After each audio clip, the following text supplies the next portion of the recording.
भारत वंदे धेनु मातरम। मित्रों, विकास, हम किस विकास की आस में बैठे हैं? क्या इस देश में जब सब कुछ लुट जाएगा, कुछ भी नहीं बचेगा, तब विकास निकल कर आएगा? मैं समझता हूं जो भी वर्तमान सरकार के पक्ष में है, मैं भी था, कहीं ना कहीं हम ये समझते थे इससे पूर्व में जो सरकार थी उसने देश के साथ काफी गद्दारी की, देश के संसाधन बेचे, लूट खसोट की, भ्रष्टाचार किया। उन सब से बचने के लिए ही हमने शायद इस वर्तमान सरकार को चुना था। लेकिन ये सरकार उस दिशा में काम कर पाई? कहीं ऐसा तो नहीं है कि ये सब एक षड्यंत्र के तहत किया गया? क्योंकि एक बहुत बड़ी पॉलिसी होती है, उसके अंतर्गत ये होता है कि बहुत दिन तक जो जनता होती है किसी एक पर विश्वास नहीं रख पाती, इसलिए हम दूसरा विकल्प रखते हैं। तो ऐसा तो नहीं है कि उस पूर्व सरकार से जो लोगों को नाराजगी थी उसका फायदा इस नए रूप में लाके उठाया गया हो। और उस सरकार के दौरान जो व्यवस्थाएं थी, चाहे एफडीआई हो, इस तरह से कई व्यवस्थाएं थी, कानून थे, उनका सभी विरोध करते थे। लेकिन ये सरकार आने के बाद उसमें पूरी तरीके से भागीदारी बढ़ाना, सारे नियम कानून इन विदेशी कंपनियों के हित के, इनके फायदे वाले बनाना, ये किस ओर इशारा करते हैं? ये बहुत बड़ा प्रयोग है, ये संयोग नहीं है कि एक शासक जिसको सभी लोग पूरे मनोयोग से चुनते हैं, एक अद्वितीय जीत दिलाते हैं, उसका वो नाजायज फायदा उठाता है।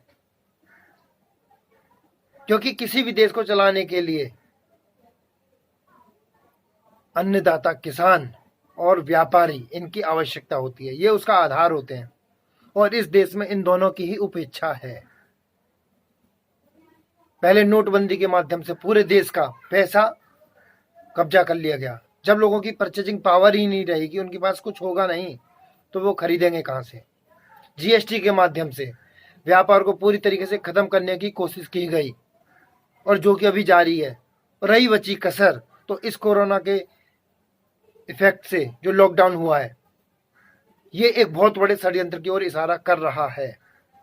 क्योंकि इसमें एक तो पुराना जो फेलियर था गवर्नमेंट का सारा, इस कोरोना और लॉकडाउन के सर पे पड़ने वाला है।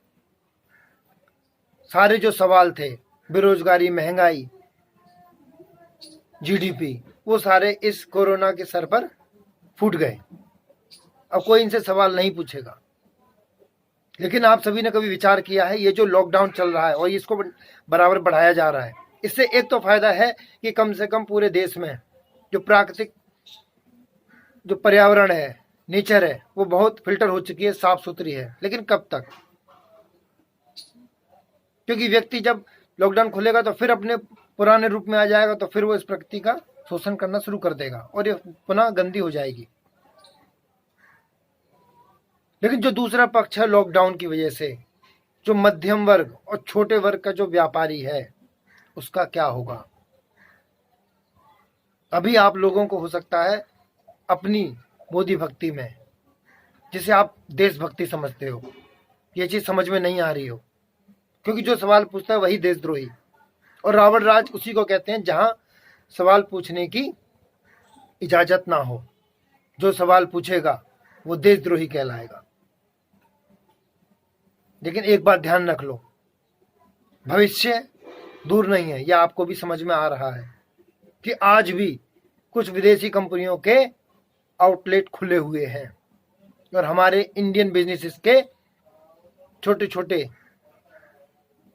रेस्टोरेंट्स हैं, हलवाई की दुकान है, वो बंद हैं। और अमेरिका के डोमिनोज, पिज्जा, ये खुले हुए हैं। इनके कुछ डिलीवरी बॉय को कोरोना की शिकायत भी सुनने में आई है। ऐसा क्यों? पता है क्यों? क्योंकि India is a slave country, और इनको स्लेवरी में बढ़ाने वाला कौन है? जिनको हम चुनकर भेजते हैं।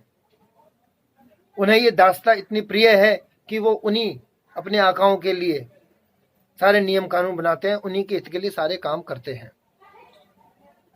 और अगर ऐसा ही चलता रहा तो वो दिन दूर नहीं है जब भारत के सभी व्यापारिक क्षेत्र खत्म हो जाएंगे, कोलैप्स हो जाएंगे, और हम भारतीय पूरी तरीके से इन विदेशी कंपनियों पर निर्भर रहेंगे। अब आप अगर समाधान चाहते हो तो tinyurl.com/mptlandtax/jury court इन 2 कानून की मांग करो। ये 2 कानून ऐसे हैं, अगर ये भारत में लागू होते हैं तो भारत का व्यापार बचेगा, भारत में जो महंगाई है वो खत्म हो जाएगी। बाकी मेरा काम आपको बताना था, आगे बढ़ना करना आपका काम है। फिर मत कहना कि बताया नहीं था। लेकिन ध्यान रखना, भारत बारूद के ढेर पर बैठ चुका है, सिर्फ एक तीली की आवश्यकता है। और आप जानते हैं कि किसी भी दिन इस देश को बेच सकते हैं, गुलाम कर सकते हैं। अभी ये छुपके काम करते हैं ये वाला, फिर ये खुलेआम करेंगे, क्योंकि आप कुछ नहीं कर सकते। आप जानते हैं भारत में लॉकडाउन लगा, लेकिन अमेरिका में लॉकडाउन नहीं लगा। क्यों? क्या उन्हें खतरा नहीं था? कोरोना इतना बड़ा बीमारी नहीं, इतनी बड़ी ट्रेजेडी या जिसे कहते हैं समस्या नहीं है, जितना इसको बड़ा करके दिखाया जा रहा है। इसलिए मित्रों, सावधान, इस देश को बचा लो।